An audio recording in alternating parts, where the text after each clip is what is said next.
Okay, that's not Little Salt Spring.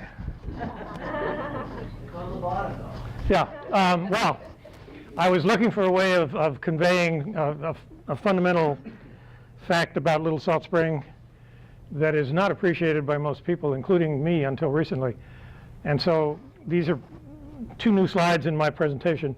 You all know what you're looking at here? Stonehenge. Anyone ever been there? Yes? Okay. Yes, it's a remarkable site. It's between 4,000 and 5,000 years old, depending on what part of it you're talking about. It is the most visited archaeological site in the British Isles. Now, imagine Stonehenge. Whoops, sorry. Got to get my pointer working here. Come on. Okay. Now, no, so it's working. Imagine imagine Stonehenge was located here. I got it. Okay. This is some nondescript lake in Florida. The point is that because Little Salt Spring is an underwater site, 99.9% of the people who would like to see it will never see it. It's not visible, and so it depends on archaeologists to study as much of it as we can and try to understand it, and it's really, really tough. Doing underwater archaeology is orders of magnitude tougher than land archaeology, and I've done both, and I am absolutely sure that this is very difficult, but without question worth the extra effort. So I am now going to give you a very, very quick tour of the Little Salt Spring site, which I started to work at when I was hired by the University of Miami in 1982, and worked there through 2012 or 2013 when I left in disgust, but that's another story. First, though, we are going to look at Florida itself, which is, as you undoubtedly have realized by now, a very, very unique state in every conceivable way, including its shape. It's like an appendix on the southeastern United States. It is the state that has the lowest, highest elevation of all the 50 states in the United States. It's 314 feet, and it's way up. Whoops, sorry. The highest point in Florida is way up on the Georgia state line.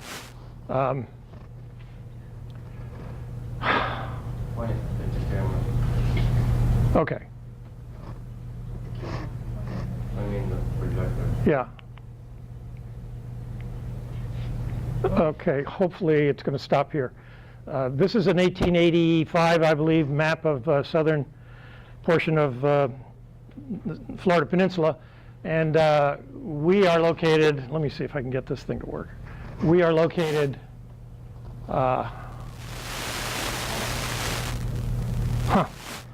this is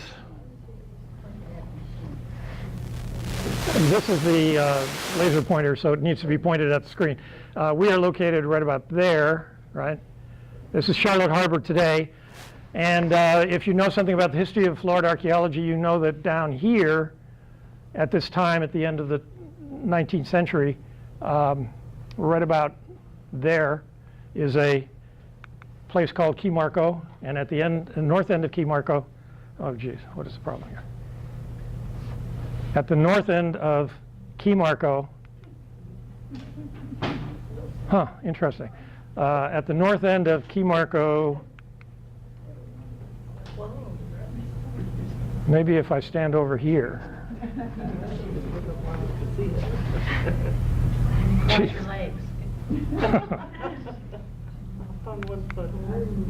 Hold it down. Oh, that'll keep going right now. Okay. At the north end of Key Marco in the 1890s, this is the way it looked. It was very swampy, and there were very few European settlers there, but those that lived there in Key Marco had noticed that in the surrounding swamps, which was almost everything, they would occasionally find wooden artifacts, and this caught the attention of Frank Hamilton Cushing, archaeologist at the Smithsonian Institution, who raised some money from private donors who were interested in this site, and that was the inception of the Pepperhurst expedition to Key Marco. I think it was 1897, 1898, and so during a period of a couple of years, there's Frank Cushing, very briefly. There he is.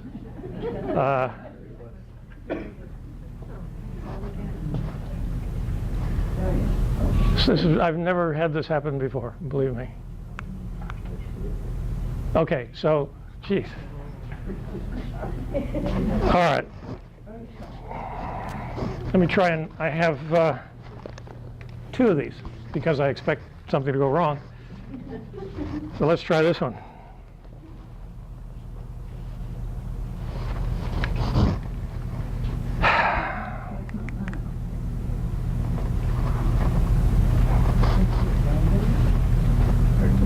Geez.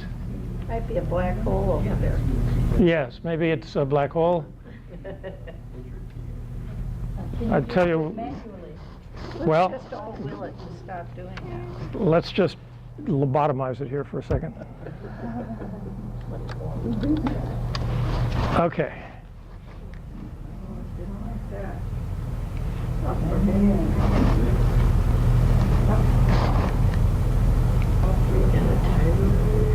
Yeah.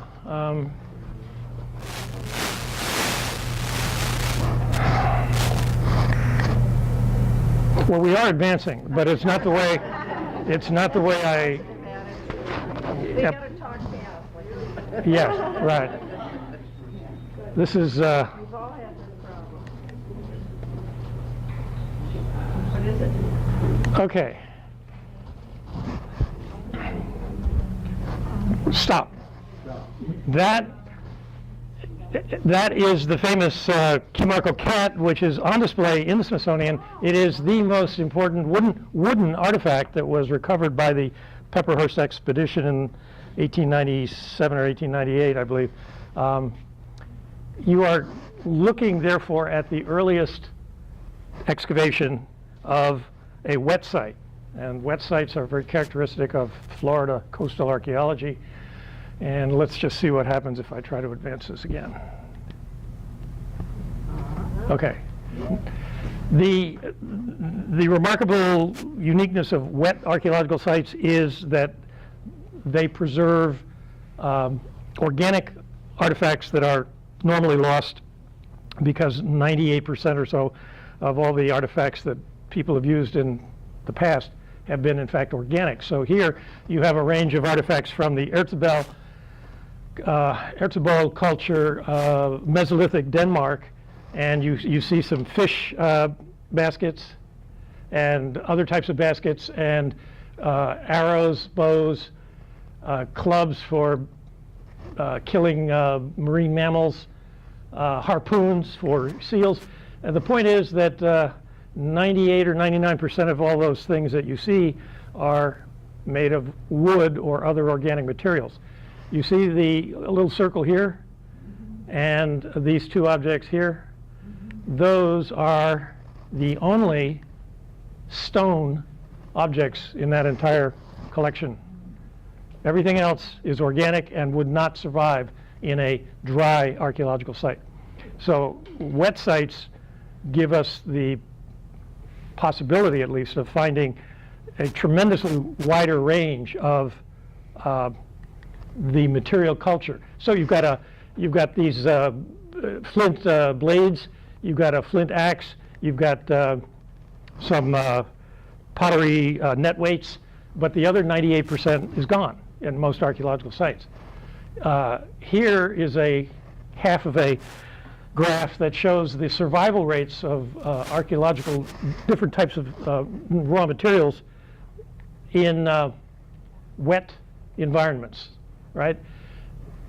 Textiles, well, let's start up at the top.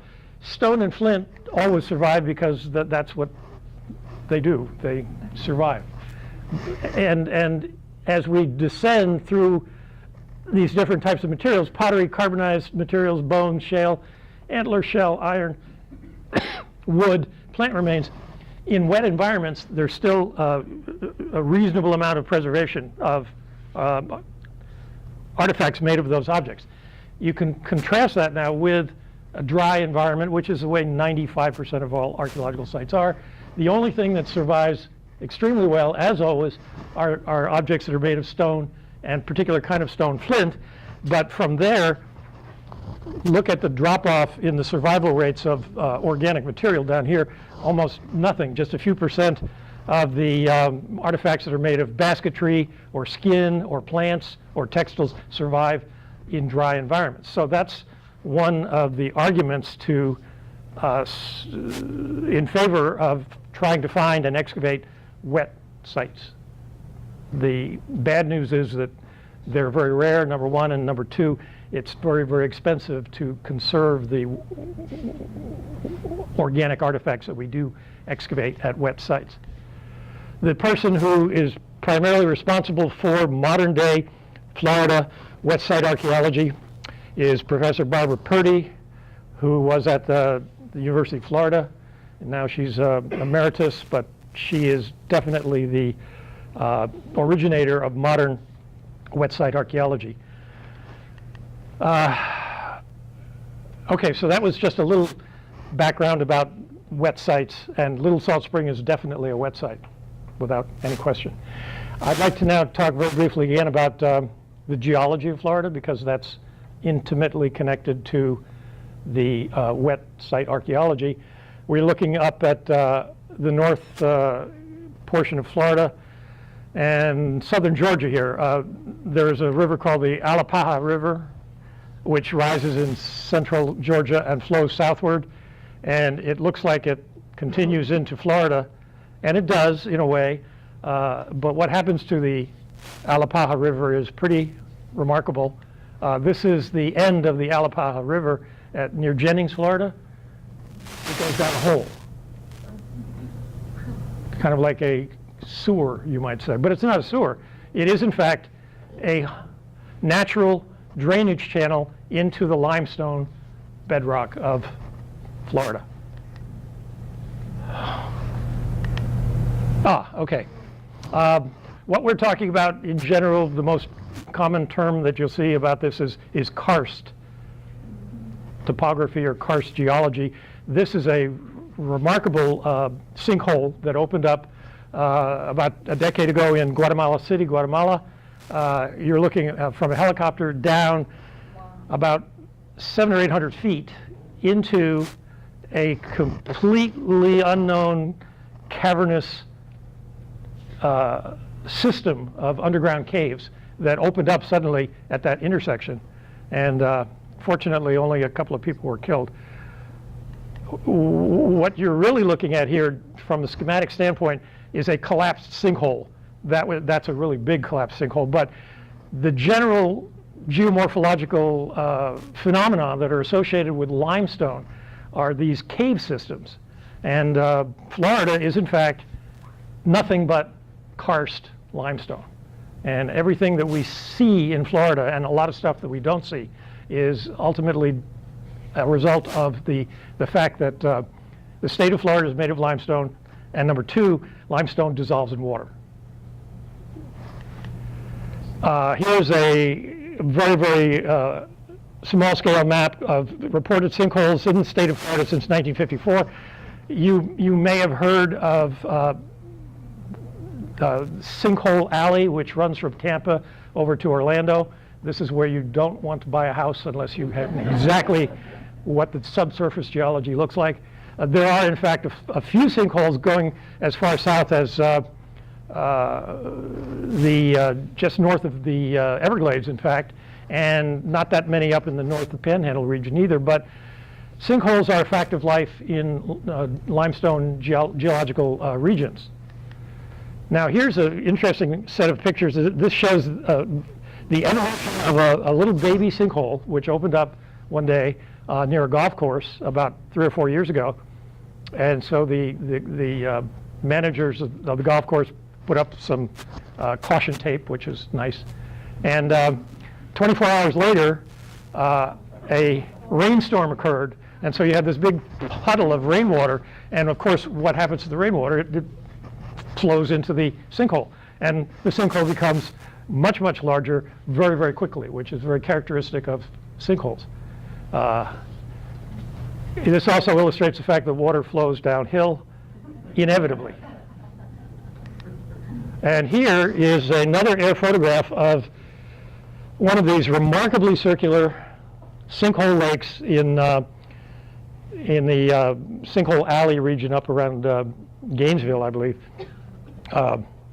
There are hundreds and hundreds of such lakes, and they simply reflect the fact that if you were to dive straight down into this particular lake, at some point 30 or 300 feet deep, you would come to a mass of sediment which had accumulated after the sinkhole itself opened up, right? This is a particularly beautiful example as far as I'm concerned. So everything you see here in Florida essentially is a product of the limestone geology of the state and the fact that the water table in Florida is certainly down in the southern part, almost at the surface. That's why we have the Everglades, for example. As I said, up here, right about at that point, you have the highest elevation in the state of Florida. It's on the Georgia state line. And in fact, the highest point in Florida is not as high as about a dozen of the most recent office buildings in Miami. We are particularly going to talk about a sinkhole called Little Salt Spring, which is located right there. And it is called Little Salt Spring because it is just a couple of miles away from Big Salt Spring, which is no longer called Big Salt Spring because it was renamed to something more attractive, Warm Mineral Springs. That's what it is. So here you've got a Google Earth oblique view. This is Little Salt right here, and that's Warm Mineral over there. And these are 2 out of 3 sinkholes in this county. The third one is up on the Mayaca River and has almost nothing is known about it. But perhaps in the future we will do some exploration there. This is a photograph from a Venice paper in 1926, I think it was, showing Warm Mineral Springs around in the mid-20s, and it's called Bottomless Salt Spring. It had a very irregular shape. It has been completely made over, you might say, in the last 50 years by developers. But this was a major source of fresh water for this part of the county for the last century or so. It is constantly flowing, very reliable source of fresh water. Where is that? That's Warm Mineral Springs, about 2.5 miles away from here. No, I mean the fresh water that you just talked about. Well, the fresh water in the previous picture and here is welling up from the bottom of the spring. Okay. About 240 feet, I believe, in Warm Mineral, plus or minus.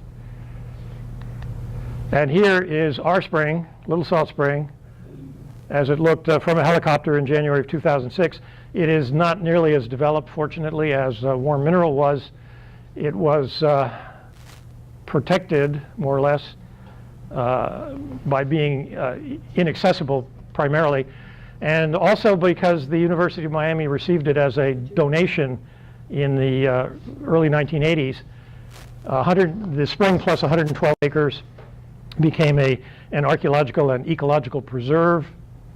And then a few years ago, the University of Miami decided it cost too much to run, so they have closed it and are trying to donate it to Sarasota County. Little Salt Spring was originally explored by divers in the 1950s, and probably the most famous of those divers was this lady right here, in 1958. That's Dr. Eugenie Clark, who founded the Mote Marine Laboratory, and she was one of the first people to dive in both Warm Mineral and Little Salt Spring back at this time.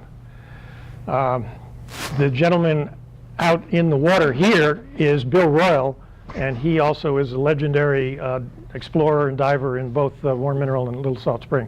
These folks had to put on their gear at the road and then walk through the underbrush a couple of miles to get to the spring. So we are looking now at a hypothetical but pretty accurate cross-section, schematic cross-section, looking westward toward the Gulf of Mexico way out here of Little Salt Spring. And it has this classic hourglass shape, which is kind of like the idealized shape for a sinkhole.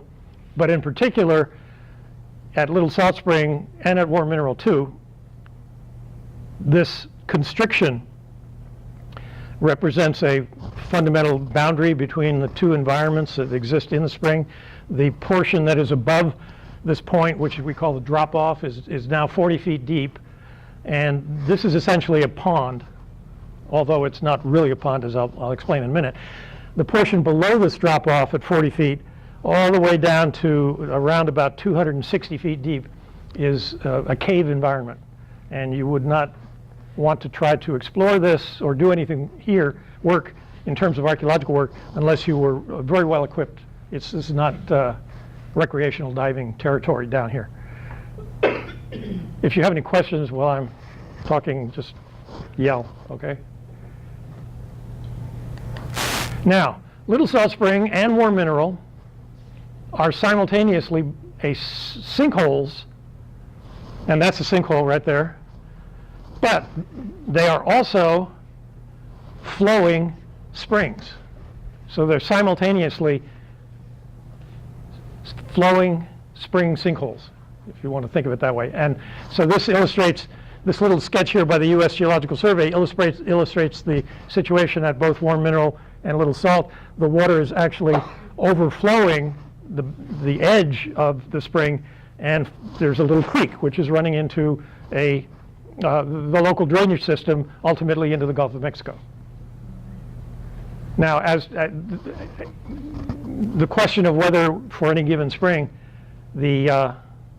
it is flowing or not is very much a function of its elevation above sea level. If you're up in the Gainesville area where it's 100 feet above sea level, it's very unlikely that you'll have a flowing spring because the water in the spring is below the top of the local water table. But down, as you go further and further south, it's more and more likely that you will encounter springs that have enough hydrostatic pressure to literally bubble up and overflow their basin and flow into ultimately a river or the Gulf of Mexico. Okay? Given the present elevation of sea level. Okay. Everything is tied to sea level because that's where all the water goes to, right? It flows to sea level. And as we'll see, sea level has varied a tremendous amount. So here again is this, this appeared on the cover of Science magazine in 1979. It's reasonably accurate, not totally accurate, but pretty good actually. We divide Little Salt into a basin area, which is from the surface down to a depth of 13 meters, which is about 40 feet. And that's the part that's really easy to work in because you basically are doing recreational scuba diving with a lot of care. But then 27 meters below the surface, or 90 feet below the surface today, there is a natural re-entrant, as we call it, or a ledge. And that's horizontal, which means that sediment has accumulated on that ledge. And not only sediment, but artifacts. And I'll get to that in a little bit. Down here, there is a lot of sediment, because this is, when we talk about a sinkhole, this is the end of the line for everything.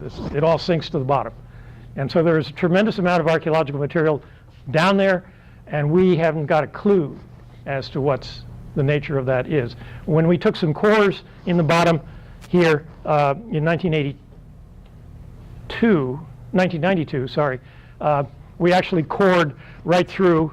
It was a 4-inch diameter core. We cored right through a wooden artifact that had been worked with a stone tool, and it was under 250 feet of water and 40 more feet of sediment. And that was just random. I mean, we didn't know it was there. We just accidentally cored through it. So there's a lot of archaeological material in 3 places in Little Salt. Up in the upper basin, which is the easiest part to do, quite a lot on the 27-meter ledge, which is harder to do because it's deeper, but we can do it, as you'll see. And there's a phenomenal amount of material that we will probably never see because nobody can afford to excavate it. Any questions so far? Okay. Now, in terms of the archaeology, this is a very, very broad brush summary of the archaeological or cultural periods in the southeastern United States. And all you really have to remember for this talk is the oldest one, which is roughly from 12,000 to 8,500 years BP, or before present, and that is the generic term for that time period is the Paleo-Indian time period, which is found throughout North, Central, and South America,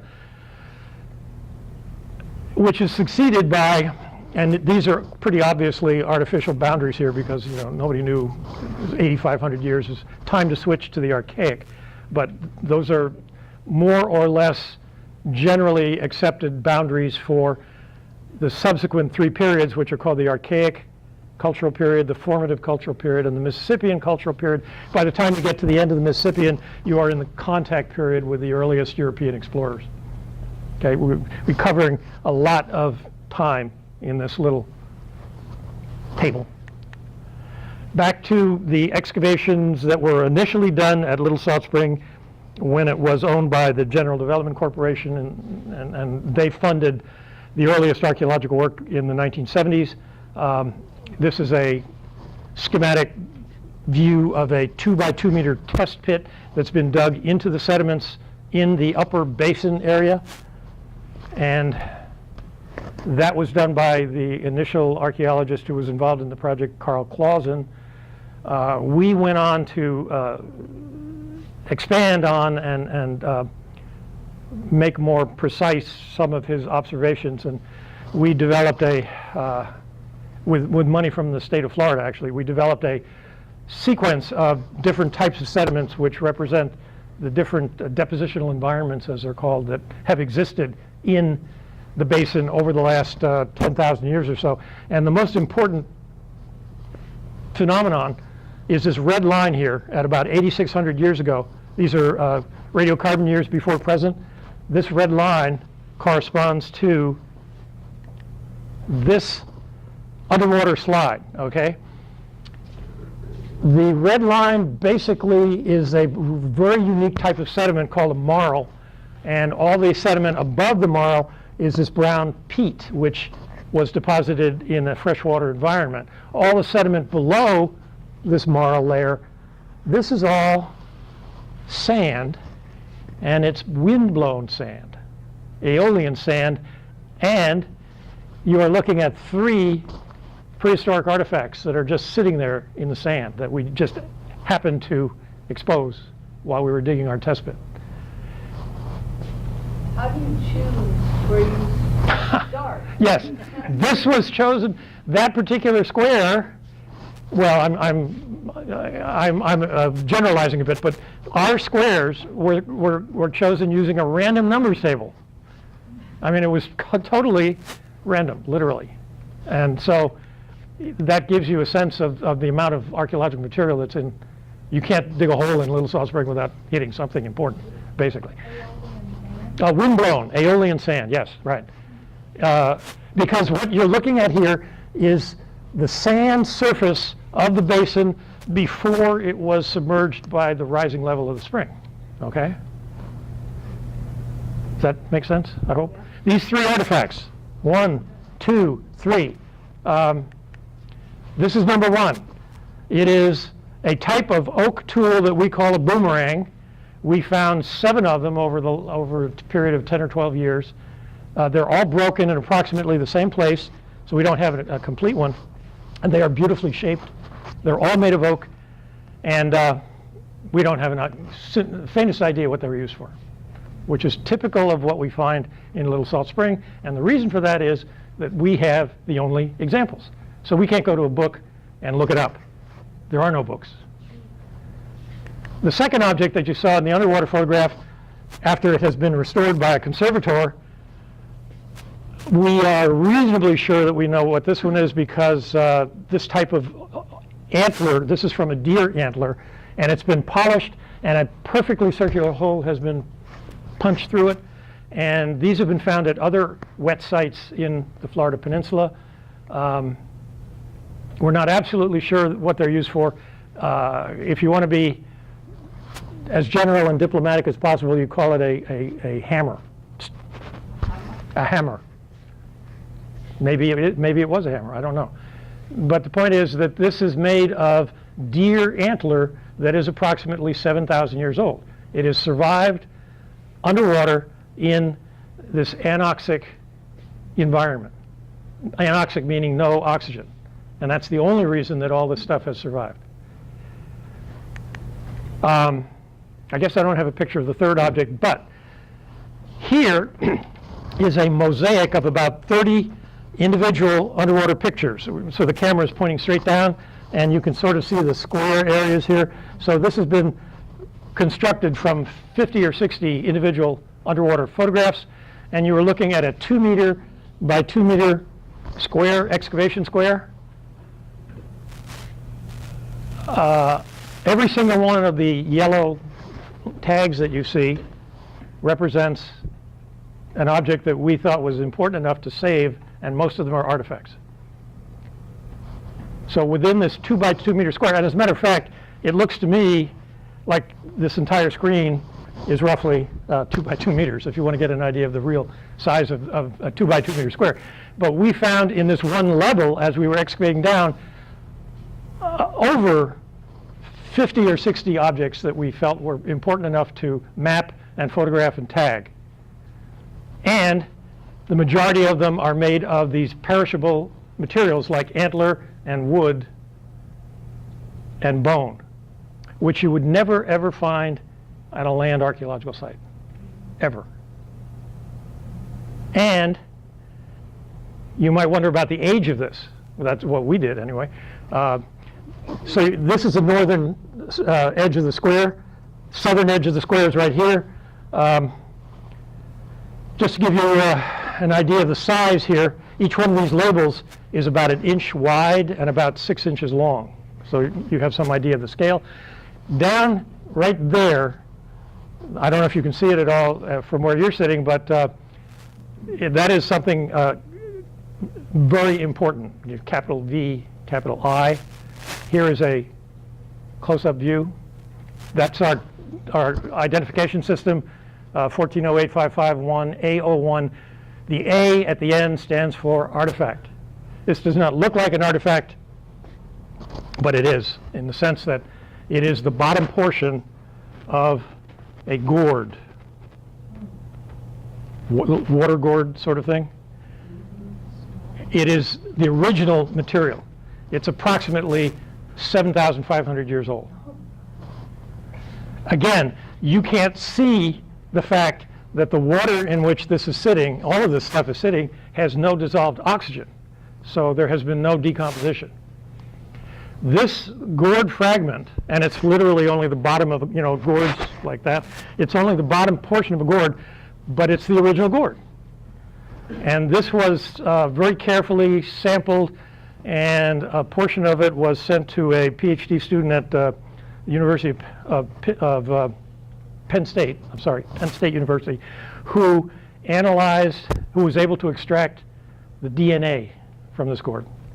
And after very detailed analysis, which was the basis for his PhD, he deduced and published the fact that the ancestors of this gourd came from Africa.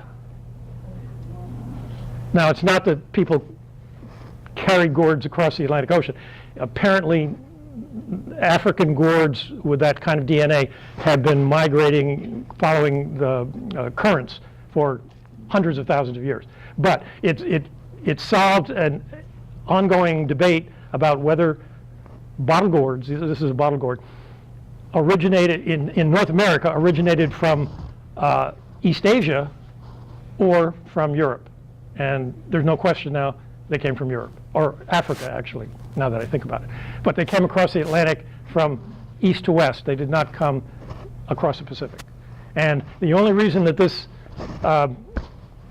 discovery was possible was because of the extraordinary preservation of organic material in an anoxic environment. So this gives you some sense of how we can recover information from a wet site like this that you can't find in any other kind of archaeological site. Yes? How far down do you go before you get no oxygen in the water? About 1 meter.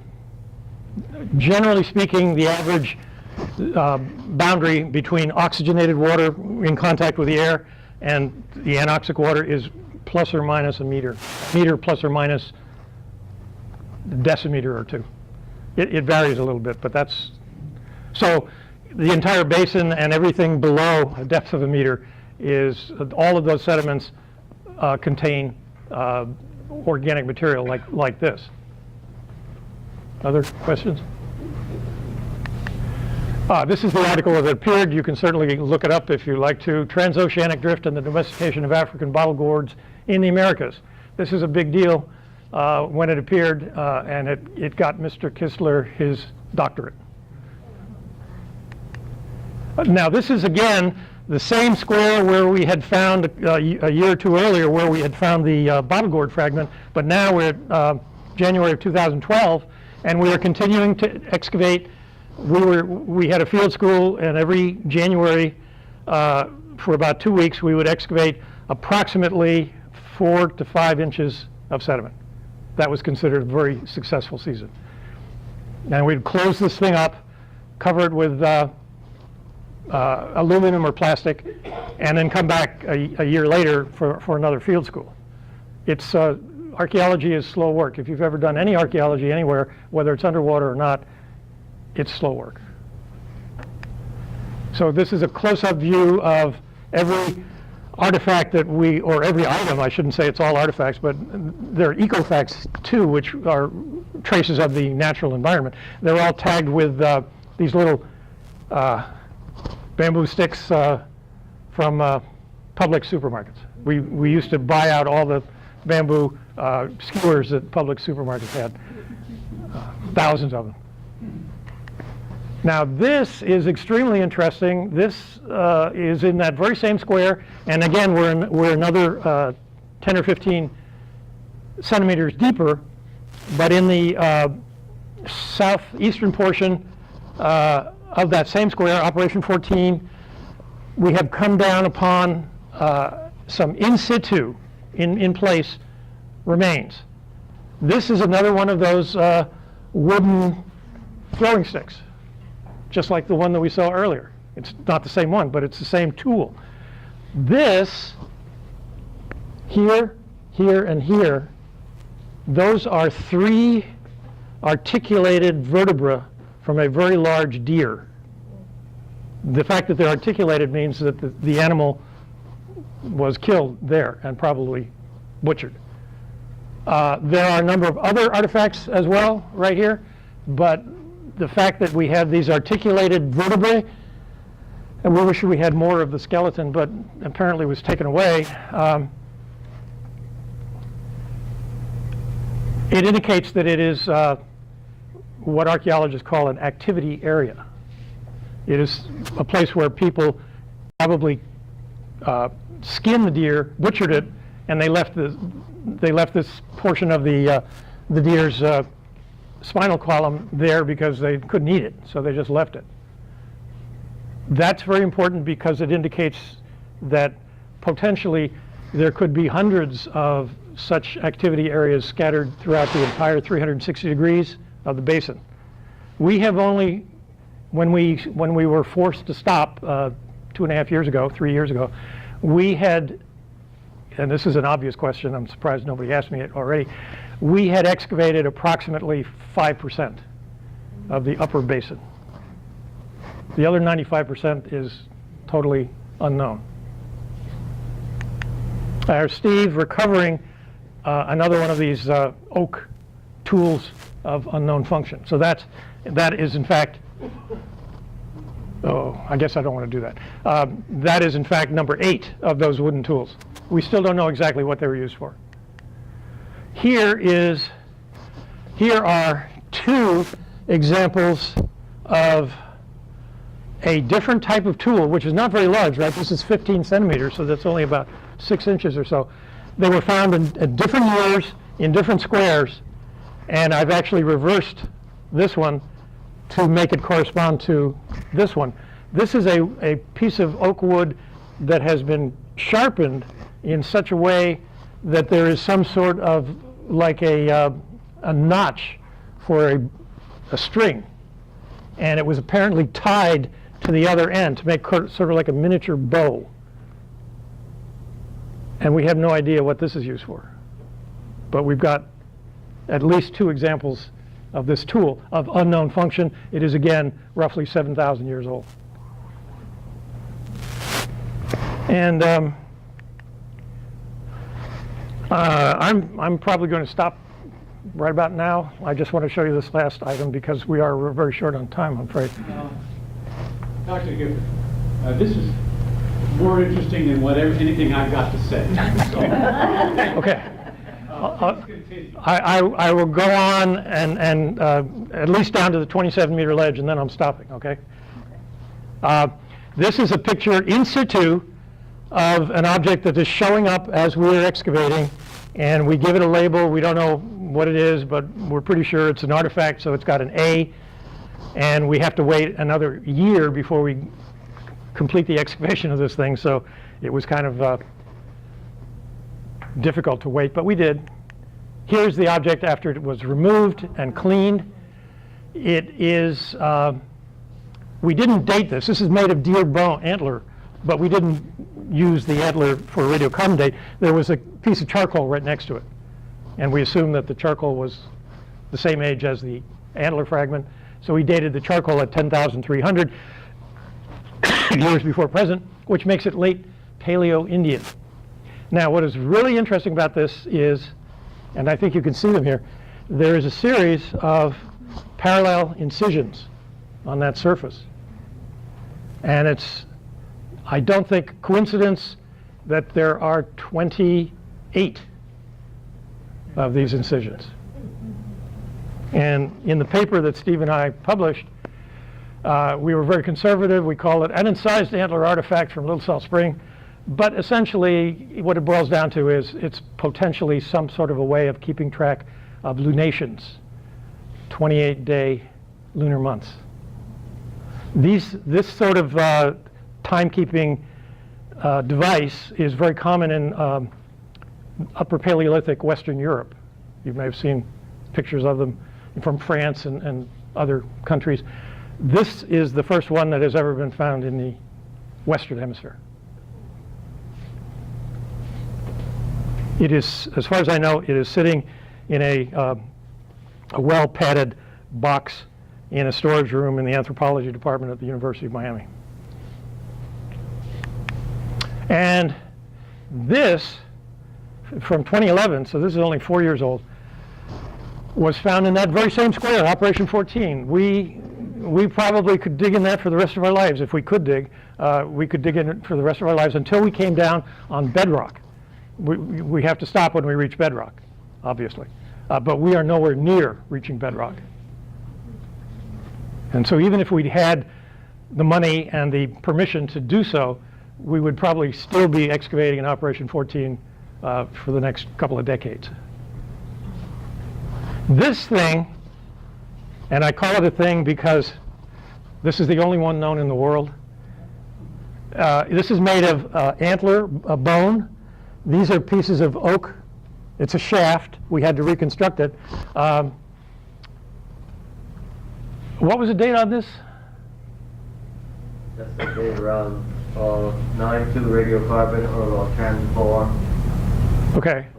So it's either very late Paleoindian or very early Archaic. We dated a tiny sliver of wood that's invisible here because they actually inserted this wooden shaft inside of the piece of bone. So you'd never know that we radiocarbon dated it because you can't see the sample. I'm at a loss for words because I don't have a clue as to what this is for. This is the only example in the world. You want to give it a shot? It's kind of long. I mean, this is 25 centimeters, right? So I don't know. It's about the size of a drumstick. Yeah, it's like a drumstick, right? And some people have said that it could be an atlatl, and there could have been a spur at the end, and it could have been a spear thrower. It's a little. Well, in other words, the stone point would have been here. No, the beveled hook, the beveled. The bevel hook. Yeah, right. On that end. Okay. And that's where the shaft would sit, and then the bone would be the handle. Would you hold that in your hand and Concept. project it that way? But I don't really buy it. I'm not convinced on the atlatl thing, but it does seem to be beveled that end. Yes, absolutely. No, there definitely is a bevel, which is very characteristic of the artificial platform that these folks would make prior to attaching a stone point. But we could talk about this for the next couple of hours, and nobody would agree. You get 4 different archaeologists in here, and there would be 4 different opinions about what this is. That's the problem when you only have one example of something. I would say more research is required. There we go, 9,500 to 9,900 calendar years before present. This is the mechanics of an atlatl and how it's used. I'm not even sure that has any relevance to this at all, actually. Dunbar said that he thought that it could have been an atlatl, but I mean, I'm certainly not convinced. Right. I'm not either, believe me. So the atlatl part is the part that actually stays in your hand. Technically, the dart is the part that gets thrown. Let me just reiterate that we don't know what that is. We need to find a couple more, and ideally, we would like to find one in the skeletal hand of a human, so that we could tell what it was being used for. Okay. This may be a good place soon to stop. This is a newspaper article from 1982, the Venice paper. General Development Corporation, which used to own everything around here. GDC presents Little Salt Spring to University, that's the University of Miami, for exploration. So you have the General Development Corporation donating Little Salt Spring and approximately a couple 150 acres to the university in 1982. Here is a photograph of the ceremony. This is Carl J. Clausen, who was the original excavator at Little Salt Spring. This is my professor, Cesare Emiliani, from the University of Miami. And the really tall guy over there was the president of the university at the time. And these are all members of the Daughters of the American Colonists. And if you ever go to the entrance to Little Salt Spring, you'll see a big boulder with a plaque, and that was put up by the Daughters of the American Colonists.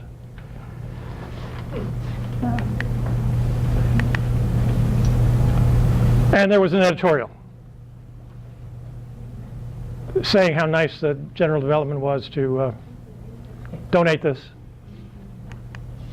Now, fast forward to a couple of years ago, the University of Miami, at that time, 2 years ago, was in the process of raising $1.6 billion by 2016, and they had already raised $1.2 billion for their activities, which did not include Little Salt Spring,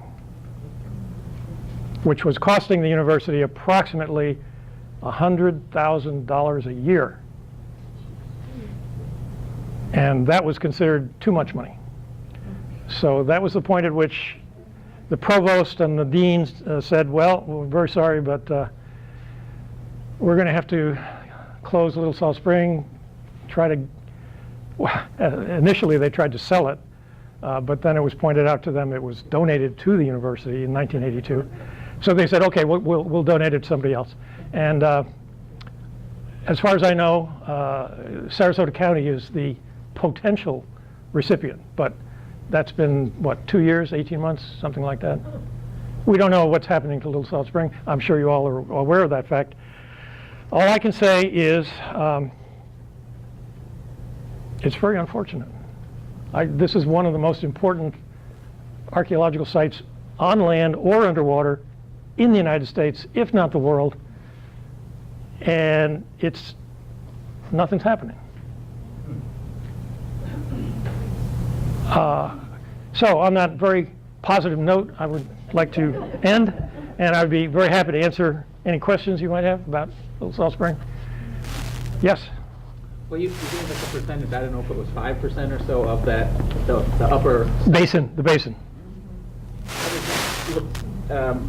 Considering it in 2 dimensions of the surface, because it's really 3-dimensional, you said, well, Yeah, you could keep going down in depth. Yeah, it's a conical shape or a funnel shape, and approximately 5% of that conical surface area has been studied. That's the surface area? Yeah. But to what depth? I mean, We don't know. We don't know how. We know that at the drop-off at 40 feet, the sediment, if you think of it as a kind of a triangular-shaped wedge, the sediment thins out to 0 when you're at the drop-off. But back up at the surface, it's at least 2 or 3 meters thick. and you, of that 5%, you haven't gone to a significant depth. The 5% is actually, if you look at a plan view of the surface area of the basin. Yeah, yeah. Yes. I have a question. What is preventing the artifacts that were brought up the water? What is preventing them from disintegrating out of the earth? Yes, that's a very, very good question. If we did not subject them to some very exotic chemical treatment, preservation, they would have turned all into little piles of dust. And that was done by the world's foremost laboratory for wet artifact preservation, and that's at Texas A&M University. Yes? Okay, so you've got this funnel or whatever the shape, and then there's a ledge Yes. that was dry back then. That's right. So how did the people get down there, and why was the gopher tortoise sitting on this ledge? Because it sounds like it's... Yes, right. So again, if you think about the geometry of this thing, and you realize that, say, 11,000 years ago, if you walked through the forest right down that slope, you had better stop short, otherwise you're going to fall roughly 50 feet from the drop-off onto the surface of the water, which is an additional 50 feet deeper, right? So a tortoise, if they put 1 foot over the edge, they're gone, basically. It's a slippery slope. It's a slippery slope. Haven't heard that in a while. And so it is at least our working hypothesis that the people who were living in this area at that time, roughly 12,000 years ago, would just sort of once in a while, every month or 2, stop by Little Salt Spring and check to see what had fallen in. It was a natural trap. And these are actually very well known in other parts of the United States. So they don't involve sinkholes, but they involve deep circular phenomenon, geological phenomenon that animals can't get out of.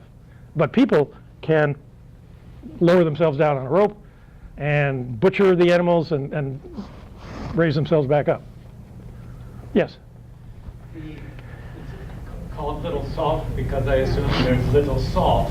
Would that have been a place for fresh water for people 8,000, 12,000 years ago? We unfortunately have zero methodology for determining what the salinity of the water was at that time. The name Little Salt is in contradistinction to Big Salt Spring, which is 2.5 miles over that way. That's the way they named them, Big Salt and Little Salt. Big Salt Spring was not a very attractive name for commercial purposes, so they changed it to Warm Mineral. Yeah. Are there, not in Florida, but worldwide, anything similar to Little Salt that is reasonably well known? No. There must be some others, but they're simply not known at all. And we know very little about Little Salt Spring, believe me. Yes? You mentioned the windblown sand. Oh, yes. Can you say some more about that? Oh, sure. Okay. Yeah, that would have been another dozen slides or so in forward. But essentially, during this time period at the end of the last ice age, the environment of Central and South Florida was very dry, and sand was blowing all over the place. And the sand that we find in the basin of Little Salt Spring is a trace of that sandy blanket that existed throughout South Florida at the end of the last ice age. Yeah. Yes? So it's named Little Salt. Now, does that mean it's going to taste salty or at least? Okay. I completely forgot about answering that question, so thank you. It is slightly salty when you taste it. It's really unpleasant stuff, but it is about, what is it, 1/10 the salinity of seawater? Fresh water is 0.35 parts per thousand. Little Salt Spring is 2.75 parts per Okay, thousand. there you have it. Warm Mineral Springs is 16 parts per thousand. And seawater is 35 parts yeah. per thousand. So Warm Mineral Springs is half as saline as the ocean. It's not considered potable, but when sea level was lower, it probably had seeps coming out of the sides. You could get fresh water from the upper superficial or initial top of the Florida aquifer. And Little Salt Spring at 2.75 is about 5 times saltier than fresh water, and it's just above the considered potable range. But you could drink a glass of it and not really tell, although it would taste Strange. better than Northport's tap. It would taste better than Northport's well water. Yes? You know, sitting here listening to the presentation, I recognize the dedication and focus that this Springs gets as a result of the folks who've been working with it and working on it. But it's a very small community. And I just wonder, having been more than a little involved in the political versus natural world in this county, and the idea, for example, that Sarasota County is so completely development prone, and you've got 100 and some acres on this site. 100 and what? 12. Yeah. Whether or not, particularly, I know Warm Mineral Springs is different, and it's been, but particularly, this would be a very attractive piece of land for development. That's been attempted over the last couple of decades. So I'm wondering how, and you don't have to answer this either. I wouldn't be, if I was attached to Little Salt as I was to Warm Mineral Springs, I'd be very concerned about that when going over to Sarasota. You saw what happened where 5 out of 5 commissioners voted for a $35 million development. At Warm Mineral. It's being transferred with a deed of conservation. So the university is specifically, and one reason why it might be taking so long, is that it's being conveyed with the exact deed restriction that is applied now, and the university couldn't sell it now, and they can't sell it. They couldn't sell it then, and they can't sell it now. And it has to be, and if it is conveyed with the deed restriction, it can only be used for research and education. And there could be facilities built. They were on $1 million fundraising campaign for a research and education center. before the tide changed. So, we're hoping. And So we- relative to the chapter.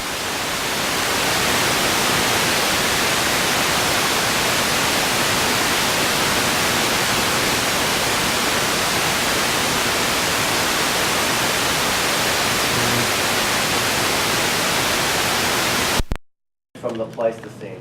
So focused on the flowing spring, and so the land is just as important as the spring because it serves as a buffer and an immediate spring shed with a buffer to the community and a protection of the ecosystem that involves the spring, the hammock, and the creek. And that's being conveyed in the deed?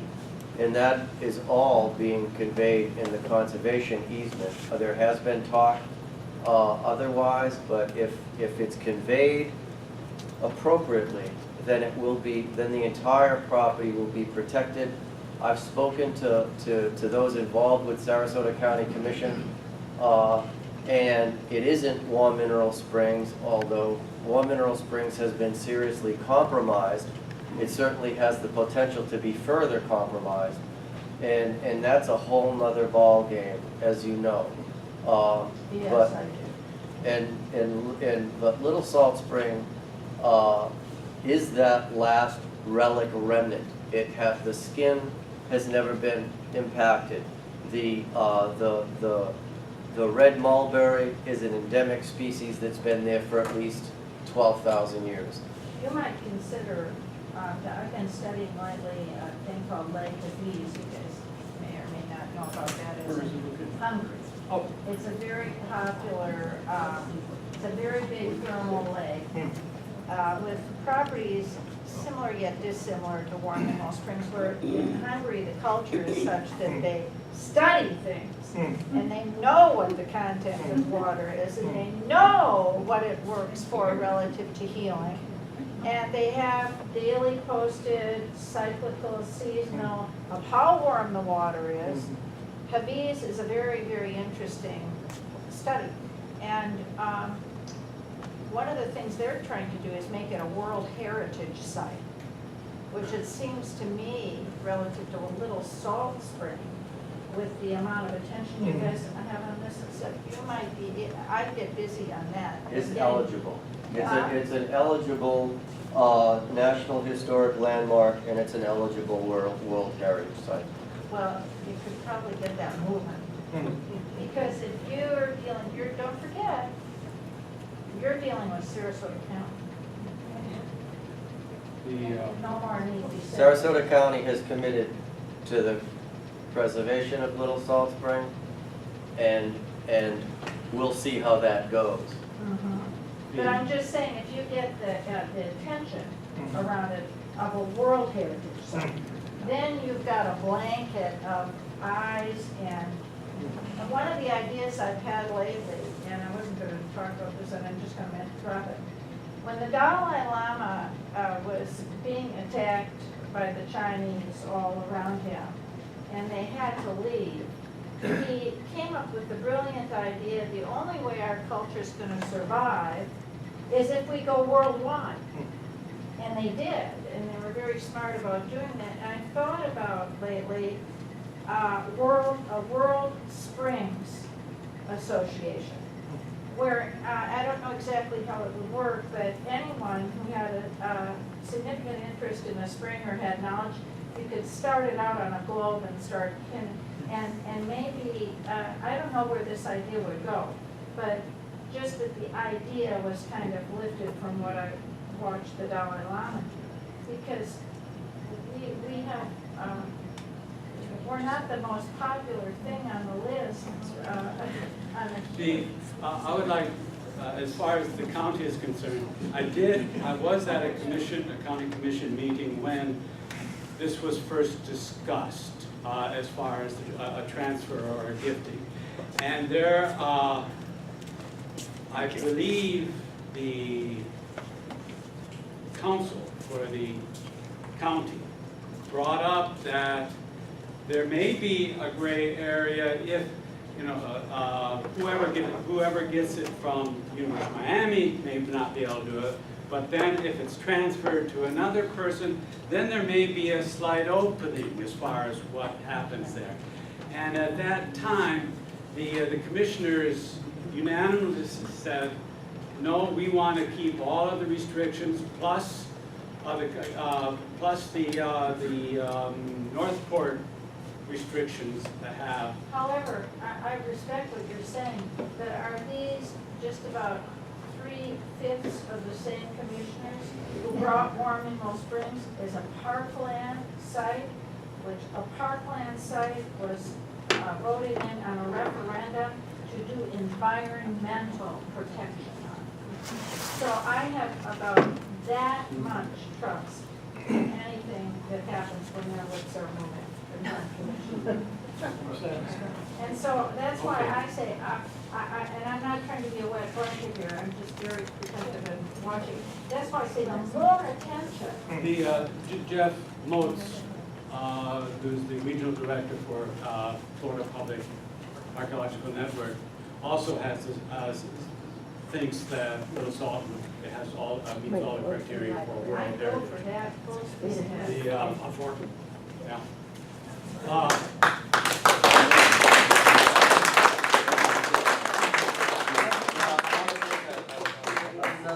The president and John for either the next deep blast or a newsletter or something. Sure.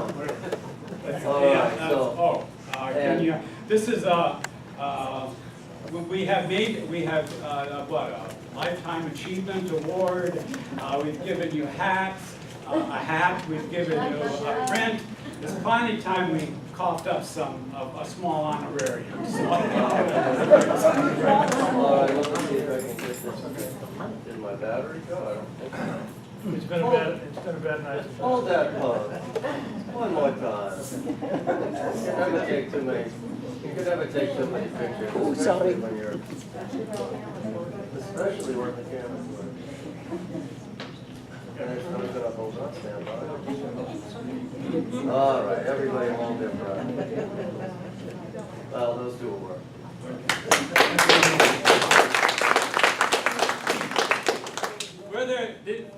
Were there any more questions that you? Yes. I have another question. Go ahead.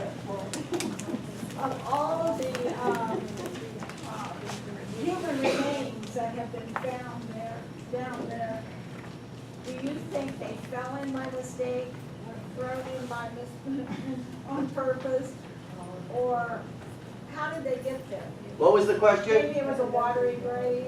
Human remains. The human remains, how they got there. No, I didn't hear it over there, so I just wanted to make sure everybody heard it. And I was going to repeat it for the crowd. What was the question? I was curious, the human remains that have been found, did they fall in? Were they thrown in? Okay, how did the human remains Were get? they buried there? How did the human remains get into Little Salt Springs? The question. I see. We have avoided human remains very, very carefully since 1993, when NAGPR was passed. We don't dig up human We don't dig up remains. human remains. They're protected. There's been incidental occurrences in the screen. Yeah. There were undoubtedly people who fell in and drowned, and there probably are scattered human bones, but there is no, we don't know hardly anything about the nature of the entire corpus of human, so to speak, human remains in Little Salt Spring. We just don't know. Little Salt Spring is a mortuary pond. Mortuary ponds occur between 6,000 and 8,000 years. They only occur in Florida, no place else in the world, and they're wet site burials. And there's been estimated to up to 1,000 burials in the spring and in the slough. But we don't excavate them. They're protected. The University of Miami has protected them through their stewardship. We've protected them in the archaeology, and we have no intention. If we work through the tribe and the tribe's historic preservation office, and we found a burial on the 27-meter ledge, we would then consult with the tribe to potentially expose it. and potentially take radiocarbon dates of associated material, but we have no intention. What tribe? Seminole. But there aren't Seminole burials in No, there aren't, but the Seminole have been recognized. And they are the tribe to consult with human remains in Florida. there. Oh, really? Okay, is there any other? All right, once again, thank you very much.